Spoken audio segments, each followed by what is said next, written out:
Welcome to the Medium in the Middle podcast. I'm your host, Stephanie, the medium in the middle. This podcast is going to walk you through my journey into mediumship and how I came to realize that I could communicate with souls that have passed over. My adventure started just over a year ago when unusual situations started happening to me. It wasn't until I really started to pay attention to them that it all started to come together. I wrote down everything that I was experiencing this past year in a little black book, and this podcast is going to be a recap of all of those memories leading up to where I am today in my mediumship journey.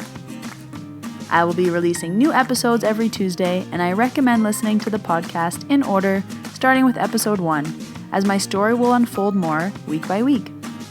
If you would like to stay connected with me, follow me on Instagram at mediuminthemiddle.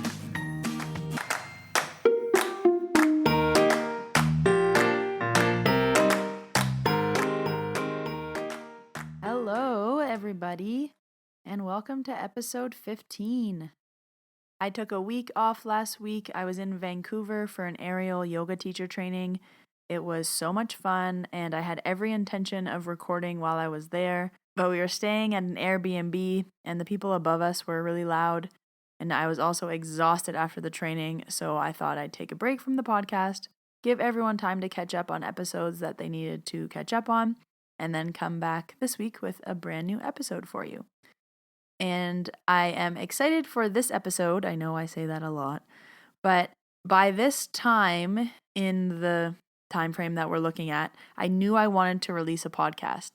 And I specifically remember this day because I was thinking, this is going to be a podcast episode. And now it is, and now I'm releasing it, which is cool. I just pulled out the little black book because I wanted to just mention the time frame of these next few episodes because they're going to be more spaced out than the episodes that we've been experiencing where like 3 episodes happened in 1 week. So this episode happened in March 2019. Let's jump right into it. In episode 10, the group reading test, was when I invited, I think it was 7 or 8 friends over, and I did a kind of test where I had everyone sit in a circle and I really tested my abilities to see what I could pick up on and see what messages I could deliver to the people sitting around in a circle. So if you recall, I did this test where I invited my 7 friends over, and then that weekend was when I was moving to Banff, and then I moved to Banff and got a new job, and all these things happened, and then Christmas happened, and then I got settled, and then I started a new role. So it was bam, bam, bam. And in the back of my mind, I always was thinking that I wanted to do some kind of a test again. Again, my brain is very logical thinking. So I was just thinking, if I tested it again, I would know for sure. So I was thinking in my head how I could go about planning another test. And I kind of was like, all right, I got around the 10-person mark where I had people come over and it worked. The next step for me would be a 50-person group reading. So I was thinking about doing a 50-person group reading, and I was thinking about where I could do this, how I would host it, who would come, if anyone, would I sell tickets, would it be free, what if nothing happened, all of the same anxieties and worries that I had for my group reading test were all happening again. But when I was doing my Reiki Masters with the woman in Banff, I was telling her about how I wanted to do a 50-person test, and she was saying that I needed to do it and that I should make the steps to do it, make plans, and that of course something would happen, but I would only know how to control it if I tried it. So in my mind, I was thinking about this constantly. And the group of 50 was my rounded number of how many people I wanted there, but in my mind, I wanted 47. I wanted 47 people. I wanted to sell 47 tickets. I wanted to set everything up for 47. That was my number.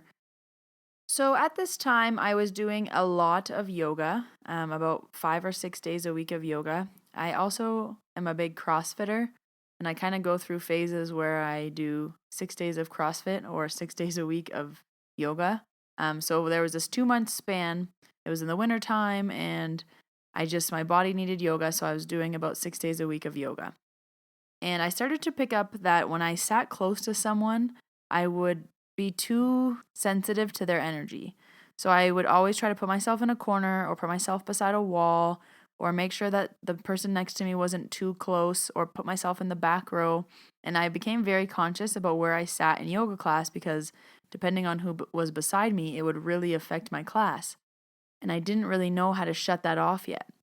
So there was this one day in class where I was sitting beside this woman and class was pretty busy, so our mats were very close together. And my whole class, I had this awful shoulder pain. I still remember it, her right shoulder.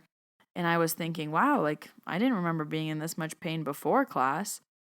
And then as the class went on and I saw the woman beside me kind of wincing sometimes, I put two and two together and I realized that it was her shoulder pain that I was picking up.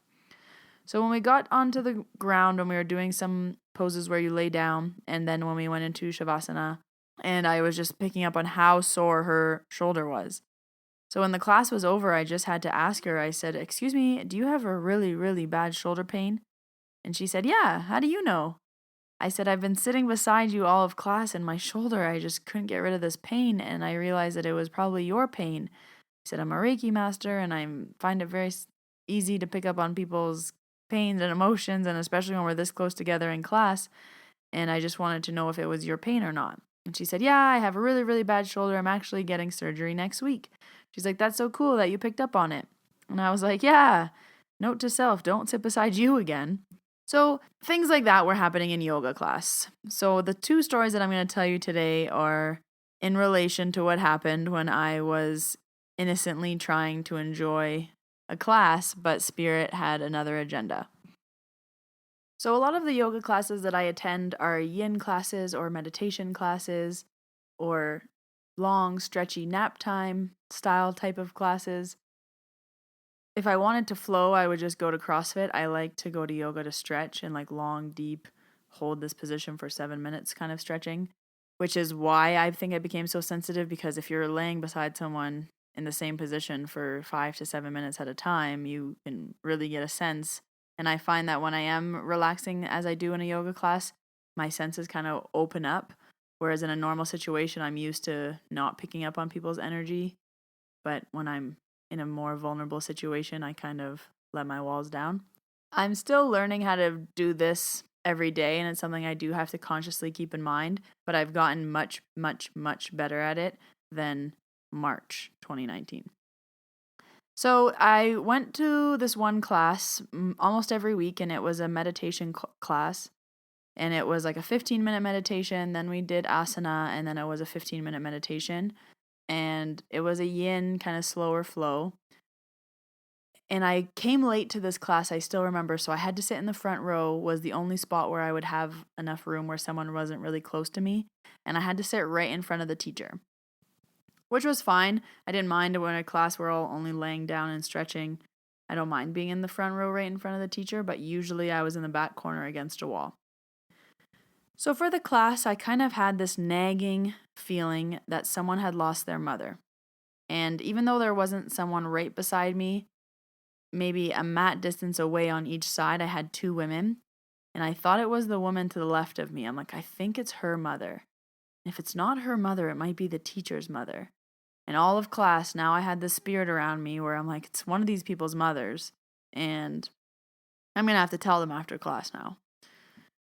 So I went through this in my head. Should I tell them? Should I not? Should I tell them? Should I not? And I was thinking, well, if it's the lady to the left of me, I don't know her, so I'm not going to tell her. But I kind of know the teacher because I've been coming to her classes every week, enough that she recognizes me. Maybe I could just ask her if that woman's mother has passed away, and maybe she would know. So after class, after I had this mother figure kind of bothering me all of class, I mustered up the courage to go and ask the teacher about who maybe this mother could belong to. So I went up to the teacher and I kind of explained, well, first I introduced myself and I was like, "Hi, I'm Steph. Come to your classes all the time." And she was like, "Yeah, I recognize you. You usually sit in the back corner." And I said, could I ask you a question?" And she was like, "Yeah, absolutely." And at the end of her class, she always says, "If you have any questions, like, come ask me." So she 1000% was expecting a question about yoga or the poses or her meditation or something. And I was just like, "Is someone in the class mother passed away?" She was like, what? I said, I'm also a medium and I've been sitting there all class and I just have this mother figure that won't leave me alone. And I'm not sure if it was the woman sitting next to me. I'm not sure if it's you. I'm not sure who it is, but it's someone very close to me. And I don't know if you know if anyone else's mom has passed away. And I got the blank stare and she said, my mom is passed away. And I said, oh, so it is your mom. I was like, I knew it was someone close to me in the room. I said, okay. I was like, well, would you like some messages from her? And she starts to tear up and she says, absolutely. So I said, well, your mom is here and she seemed to be very proud watching you do what you were doing. And she's sitting in a rocking chair and she has a small dog on her lap. And she was like, oh my gosh, she does? She has a dog? And I was like, yeah. I was like, usually I don't channel animals, but she clearly has a dog sitting on her lap. And she's like, wow. When my mom passed away, she had a pet dog, and the dog passed away like 2 months later. Like right after my mom died, the dog died. And we always used to joke and say the dog was going to be with mom because she was so heartbroken that she couldn't live without her. So she's like, it's really nice to know that they're together. And I said, okay, that's really cute. I was like, that's never happened to me before.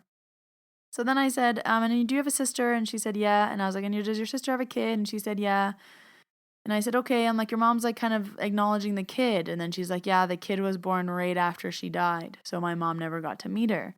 And I said, okay. I was like, your mom wants you to know that she knows about the kid and she knows that you're now doing kind of what you've always been wanting to do. And she said, yeah, my mom, kind of wanted me to be a yoga teacher and she used to really support me, but she never got to really see me bloom and blossom in this role.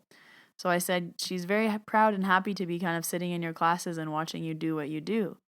I delivered this little message to her and she was really kind and very open about it. She shed a few tears and I kind of made a joke like, nice to meet you. Like, that's why I usually sit in the corner. And she said that was a beautiful message and she thanked me and I went on my way.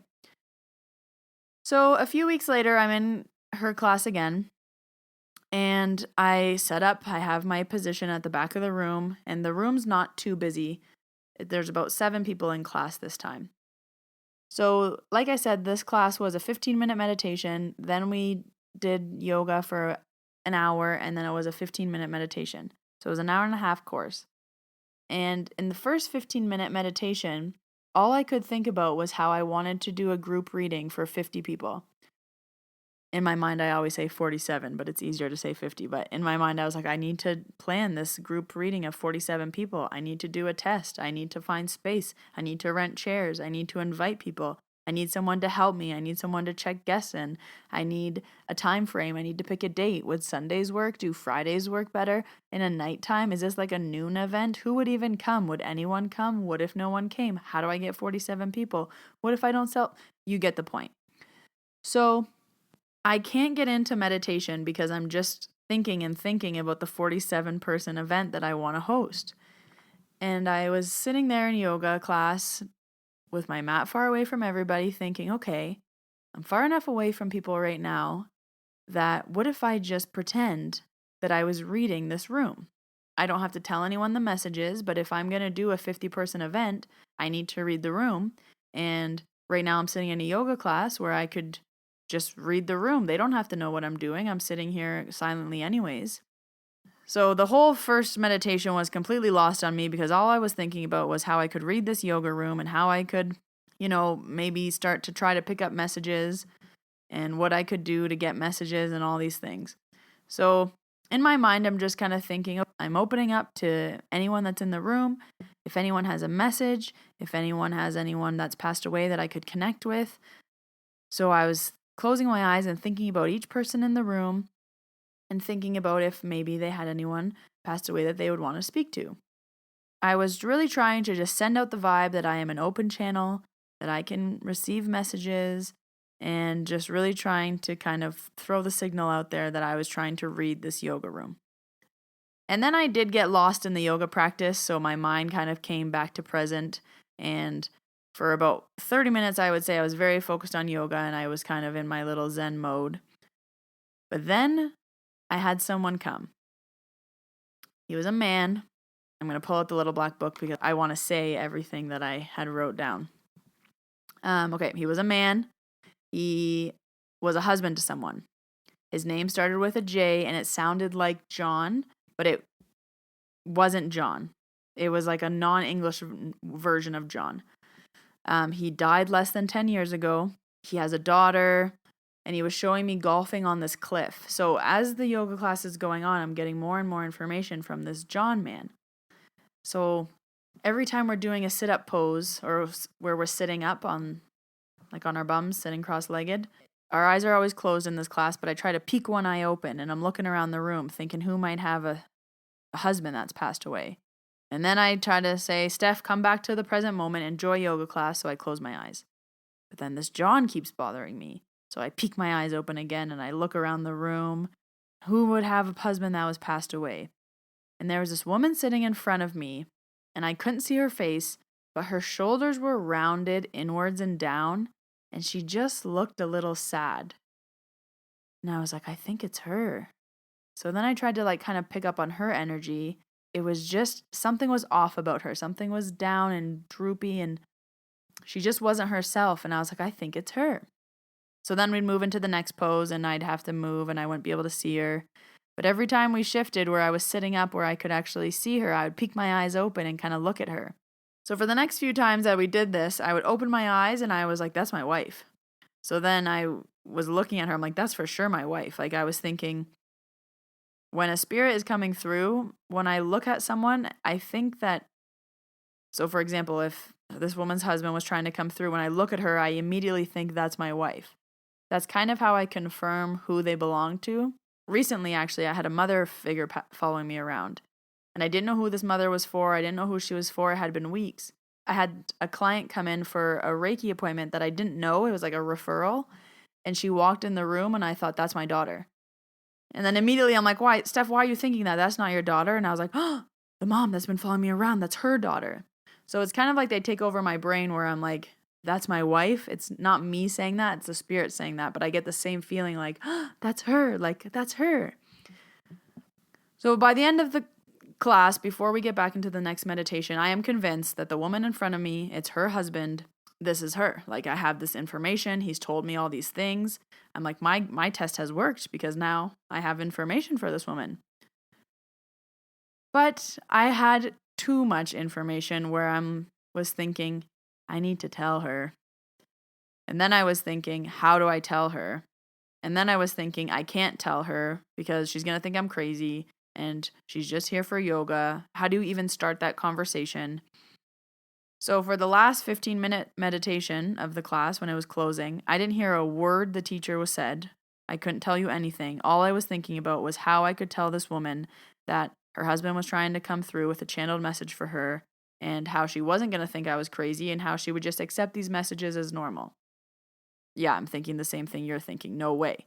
So I am so eager for us to get out of Shavasana. We're laying there, and we get a nice 10-minute Shavasana, and I love this part. This is my favorite pose. It's my favorite time, but I just keep thinking, I need to tell this woman. How am I going to tell this woman? I'm going to have to tell her. What if she gets up? There's other people in the room. What if they hear? I'm going to have to whisper it. I'm going to have to be quiet. Well, the teacher kind of already knows me, so she might be able to support me. This already happened last week. Oh God, why can't I come to yoga? Why does this always happen? Why can't I just be normal? What if I'm wrong? What if her husband isn't dead? How can I just ask someone if their husband is dead? So Shavasana is over. The teacher says to stand up, close the eyes, hands to heart. My eyes are peeking open at this woman still, closing, peeking open, closing. Finally, we say our namastes.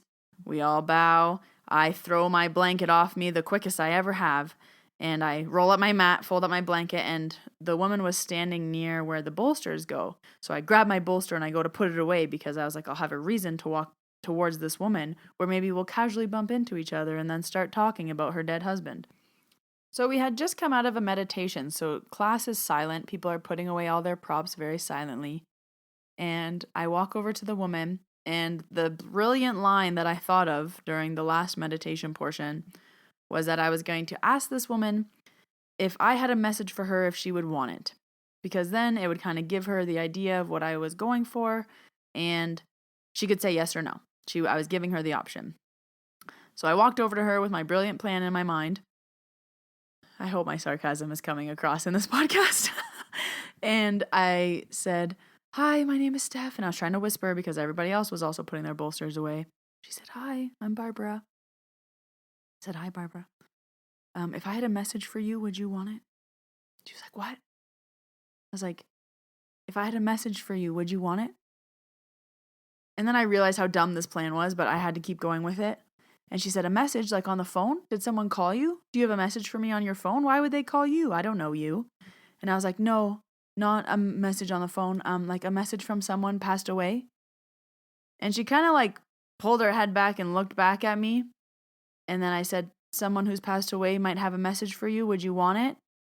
Her eyes go wide and she gives me the look where I know that her husband has passed away in an instant. The eyes that she gave me were, whoa. And then I said, is your husband passed away? And she backed her head up even further. She said, how do you know that? And I said, I think he has a message for you, and I think you should sit down. So she was an older woman, and I didn't want her to kind of be shocked or anything, so I asked her to sit down. And we leaned up against the wall in the yoga studio, and I was still trying to whisper because everybody was putting away their props still. So they're putting away their mats and their blankets and their bolsters, and it's a very meditative class, so you have a lot of props with you. So people were taking time to put everything away. So I said, has your husband passed away? She said, yes. How do you know that? I said, I'm a medium, and I've been sitting behind you all of class, and he's been telling me a lot for the past hour. She was like, oh. I said, does his name start with a J, something like John? She was like, yes. And I can't for the life of me remember what his name was, but it was something like John, Naya, no. It was like John, but in a different language, and there was more letters. So she was like, yes, his name was this. I was like, okay. I was like, did he die like less than 10 years ago? She said, yes, the 9-year anniversary of his death is on Monday. And I said, okay. I'm like, but does it still feel like brand new to you? Is it still like he just died yesterday? You haven't really accepted that he's gone, even though it's been almost 10 years. It feels like it could have only been a week. She's like, yes, I've just been having a really hard time with it. And I was like, and do you have a daughter? And she was like, yes, how do you know that? And I was like, that's kind of all part of the gig here. And I said, he's showing me that he's golfing. And he's golfing in this red polo. So I don't know if he used to always wear a red polo. But he's golfing in somewhere where there's a cliff. I was like, there's like this big cliff. And then underneath the cliff, there's water and a beach. And I was doing this hand motion where I was showing the cliff and then kind of trying to describe the beach at the bottom. And her eyes go wide again. And she said, for half of the year, we spend our time in Palm Springs and we go golfing. And that's where we golf. We golf where there's a cliff and there's a beach at the bottom. There's a beach at the bottom. And now her energy was starting to pick up. She was getting excited. She wasn't kind of that scared, whoa, why are you telling me this? It was like, how do you know that? So then I said, he wants you to start living your life again. I feel like ever since he passed, your life is kind of put on hold. You don't want to do the things you were doing. You don't want to live life anymore. It's kind of like a big downer. And I totally get it. When you lose someone, it's so hard. But he wants you to enjoy life again. He says, you don't have to be sad for me every day. You don't have to mourn for me every day. You're still alive, and I still want you to have a nice life. I still want you to enjoy it. Enjoy our daughter. Enjoy the trips. Enjoy doing things. You're kind of walking around with this little dark cloud over your head, and I want you to enjoy living your life again. I said, I think this is a really important message for you to hear, especially if his 9-year anniversary is coming up on Monday. He wants you to kind of let that grief go and keep living and being happy and not feeling guilty about that. And the woman was just staring at me with deer in the headlights, still not understanding how I was knowing any of this information. And she jumped right up. And she started to put away all her things, and she said, Stephanie, I'm so glad I met you. I'm so glad I came to this class. I just can't believe it. I just can't believe it. There's just no way you could know. And then she had this pep in her step, and this was like a class that ended at 9 p.m. And she went to the change room, and she got her coat. And then she came back out and she was like, I just can't believe it. I'm gonna have to tell my girlfriends. I'm gonna have to tell my daughter. My girlfriends aren't even gonna believe me. I don't even believe me. How do you know that? There's no way you would know where we go golfing. There's no way you would know his name. How do you know I even have a daughter? There's just no way you could know that. My girlfriends aren't even gonna believe me. Will I even tell them? I'll have to tell them. And it was the cutest thing ever. She hugged me. She was like, can I hug you? She probably hugged me about 8 times. And I think I've talked about in this podcast how I don't like being hugged. So I'm a very awkward hugger. Like when you touch me, I'm like, oh, you want to hug? And clients always want to hug after the sessions because it's an intimate thing. I get it, but I'm not the biggest hugger. So it was really funny. I'm hugging the stranger that I just met. And then she goes to the teacher and she's like, you wouldn't believe what Steph just told me. And I kind of said, actually, she does, because last week she was the culprit of the message and her mom came through and she was like, yeah, she's like, it's really beautiful that you're just able to do this in class. And I said, it might be beautiful for the people receiving the messages, but I just want to enjoy a yoga class and not have a spirit come and bother me. So Barbara's off, putting on her jacket, going to the change room, back to us, to the change room, back to us, just ranting about how her friends will never believe her and she can't believe this happened and she's so lucky that she met me. And then I said, because she was getting all excited, I kind of missed some of the things that he was meant to tell her. And I said, oh, and I'm like, he's really showing me his smile, like really big, showing me his smile, showing me his teeth. I'm like, his front teeth are being very prominent in the smile. He's like, like, look at my smile, look at my teeth, like, look at this. I was like, I don't know, was he known for his smile? Was he known for his teeth? They're like, he's really showing me his front teeth and they're like white and everything is good. Like he has this nice smile. And she starts laughing. She said, oh my gosh, he had this one gray tooth and he hated that gray tooth. And she said it was right in the middle of his smile. And I was like, oh, okay, well, I guess he doesn't have the gray tooth anymore because he's really showing me this bright smile. She's like, there's no way you could know about that gray tooth. There's just no way.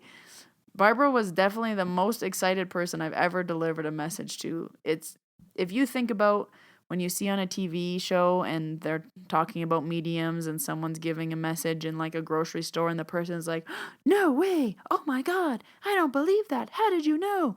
It was that exact experience. Like I kind of looked around like, is there cameras? Is she punking me? Is this on TV? Because she was just, there's no way you could know that. There's no way you could know that. It was adorable. So anyway, so after I delivered this message to Barbara and she was so receptive and so happy, I started to instantly freak out because again, I just went up to a stranger and told them a message about someone who has passed away. So I apologized to the yoga teacher for kind of doing it again and she was like, "No, this is beautiful. Like it's really nice that you can do that." And I just thought, yeah, it is nice, but people come here for yoga. They don't come here for a mediumship reading. And it's a little bit intrusive. And I was just sitting here in this class trying to pretend that I was reading the group. And the good news is it worked. The bad news is I had to tell a stranger who wasn't expecting anything a message again. So again, I ran home and I kind of had a really big panic attack once again, where I just literally ran home, grabbed my yoga mat, ran. And I just really had to sit down on my bed and breathe and bring myself kind of back to reality of that just happened. And I wrote it down in my little black book. And this is kind of how I knew that I needed to do an event. I needed to do the 47-person event. I knew that people would come. I knew that I could pick up on something now. And I also knew that I needed to start this podcast. And it was kind of the lit my fire moment where I just knew that this was real and it was happening and it wasn't going away. So I needed to do something about it. I will spoiler alert that I have not done my 47-person event yet, but it has been on my mind and I have been given many opportunities to do it. So I have a few friends that own spaces that have offered me to do it. I've had mentors tell me that I need to do it in August, and it's now November. I've had people follow up on the space that I've asked to rent. Like, I've really had a lot of support to do it. I just haven't felt ready yet. So I'm very interested to see when this is going to manifest because I know it will manifest and I know I will sell those 47 tickets. So those are my stories for you today. I did kind of tear off my yoga 6 days a week after these experiences. It was just too much. I really wanted an hour where it was about me and where I wasn't picking up on other people's energies. So now I'm back on my CrossFit grind, and I love it very much because I don't pick up as much when you're throwing weights around than when you're just laying beside someone for an hour. So yeah, I do have to always protect myself when I do go to a yoga class and just be mindful not to pick up on other people's energies so that I can enjoy the class. And that's another thing that I really liked about the aerial yoga teacher training that I just took in Vancouver was that you're in your silk and you're very much kind of like in a cocoon where it's you and your silk and your mat. It's very hard to pay attention to other people when you're trying not to fall on your head when you're upside down or when you're trying to really listen to the cues about what the teacher is trying to get you in. It's not just like inhale, raise your arms, exhale, forward fold, inhale, halfway lift. It's like put your left ankle in the silk, turn around to the back of the room, bend your right knee. I'm like right, left, knee, elbow. So I think I'm really going to enjoy doing aerial yoga. I'm going to be teaching it, so it's going to be very exciting things to come. So again, thank you for listening. I'm really happy that you made it this far, and I really appreciate you tuning in. If you like this episode, please rate it and leave a comment. It really helps me out in the podcast world. Share it with a friend. Tell your mom, tell your neighbor, tell the girl at the gym, tell the girl in yoga class to watch out who she sits beside. If you want to follow me on Instagram, @mediuminthemiddle, and I will see you all next week. Thanks for listening. Bye.